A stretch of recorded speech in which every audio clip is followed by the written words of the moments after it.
All right, hello and welcome everyone. Doug here with thelincolnlist.com. I want to welcome you back to another weekly edition of Stock Market Mutterings. This is for the week ending on the 20th of May. Hope your trading is doing well. As always, if you want to take it to the next level, you're trying to align yourself with a great trading community where you can be better, visit thelincolnlist.com. Click on the trade room link and trade with us live. This week for trading was a docile sloth of said SFLY. So let's kind of talk about our levels, maybe what we can expect for the rest of the week. Now, when we left off last week, I was talking about maybe getting back down into where that 50 moving average had been, which is around 267.63 right now. I actually kind of expected a little bit more fade, but it really started to feel like we're now entering that summer doldrum of trading. It was just like you get a window in the morning where you've got some action, you've got some ranges in these names, and at least this week, most of the time it was just dead silent throughout the rest of the day. So you're winding down the day. There was just minimal opportunities, lower ranges, and really sparse volume. But right now you have somewhat of a digestion period. So for you new traders out there, when a stock makes a move, you always hear people talking about digestion and back testing. So once a big move has been made in a stock or in the market, it's always healthy for that to get back tested, for some of that to retrace, for certain levels to develop. That way you can start to look at your future trades. So where we're at right now, we got a pullback from after a good solid 6 to 7 day run in the market. You slid down towards the 10 moving average. And for right now, you got a very short-term support, let's say roughly around 271. It's probably a little bit lower than that to the penny. I think it would be like, what is it, Tuesday's low, like 270 flat, somewhere in that area. Just pay attention to the 270s. If you start to roll over and early in the week you start to test that, and then you start to lose that, and when you lose it, if let's say that's what happens, pay attention to it. If you see aggressive selling in that area, failed bounces and stuff like that, then it's possible that we retrace back to that 50 moving average, which is 267.63. And I think the way things are going now, even if it got down there, you should see some sort of stable support. Right now, I think we were battling for several months about the 200 moving average. Will it hold the 200 moving average? I think at least for the short term. And man, trust me, anything can happen. You know how my SPY predictions work sometimes, market predictions. But, you know, I think the 200 moving average is off the table right now. You'd be looking more at that 50 moving average if you slide over.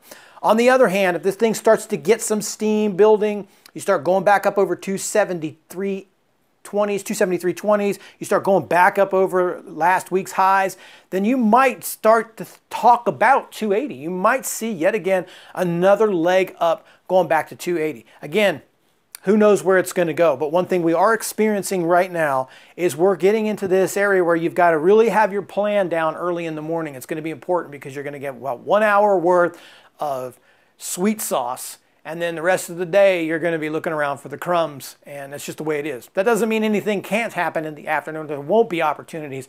It's just narrowing down what's in front of you. So you have to be very, very, very on your game early on. So let's just kind of move to stocks because that's where the market sits and we can't do anything about it. We're going to take a look at a couple different plays that might turn into something.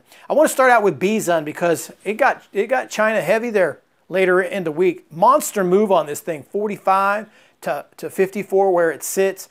There's two trades on this thing. Obviously, looking at a short trade is something that you have to entertain when a stock goes this vertical. However, you just can't short things because they're up, and just because they're up a lot. You need an intraday setup. Not only that, you got to be careful because it's tougher to short stocks in dull markets. Because they say, never short a stock in a sideways market. So when markets are dull, it's going to be hard to get people to actually sell positions.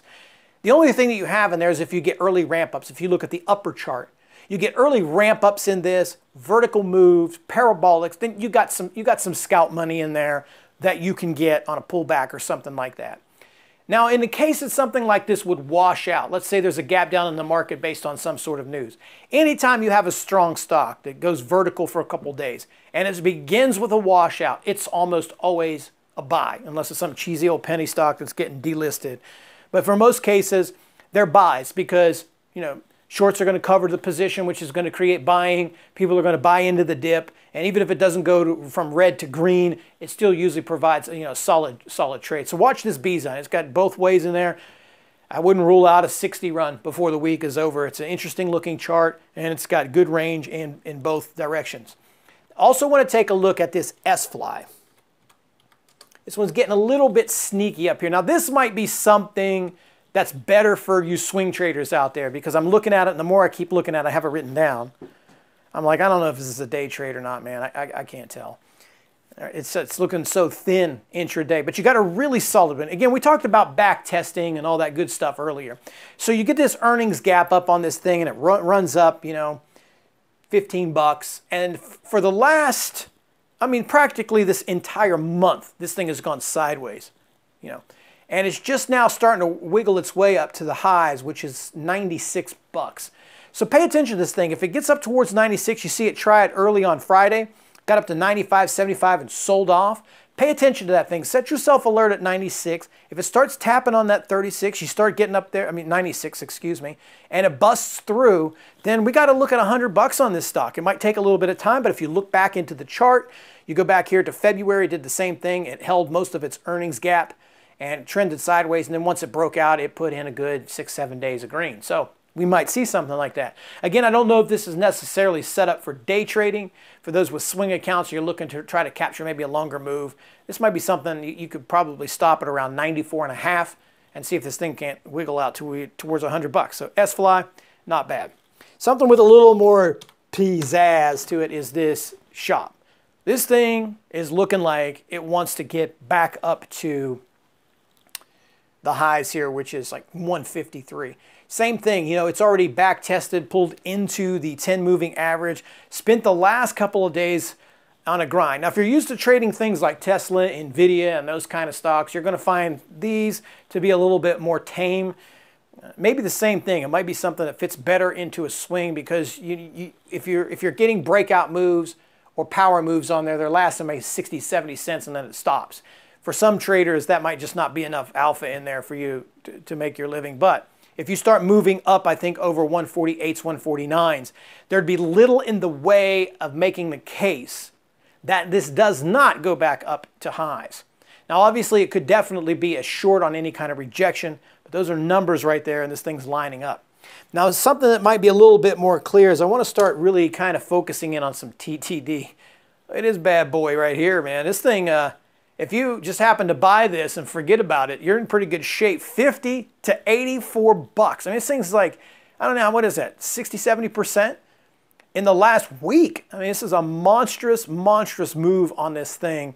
And just like we were talking about here with BZUN, there are two trades. I think you've got to start thinking, entertaining the idea of shorting, whether you're shorting into parabolic moves or you're looking for bear flag breakdowns, whatever your strategy might be, you have to start entertaining the idea. I mean, anytime something goes up that much, it's on the radar for it. Again, just because it's on the radar doesn't mean it's a good idea and I'm saying to short the stock. It just means find you an intraday level and see if this is something that you want to entertain.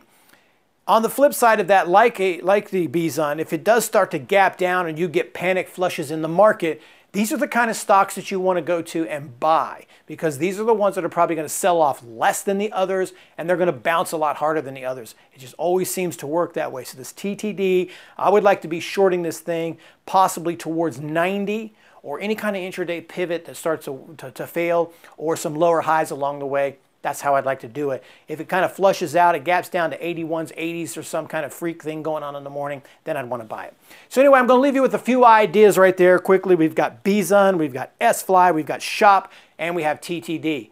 Will they turn out? I don't know. But if you guys are looking to just kind of get your game to the next level, because these things change, some of the stuff we talk about, we never even traded at all. If you need that kind of hands-on experience, visit thelincolnlist.com. Until the next weekly stock market mutterings, thanks for watching and take care.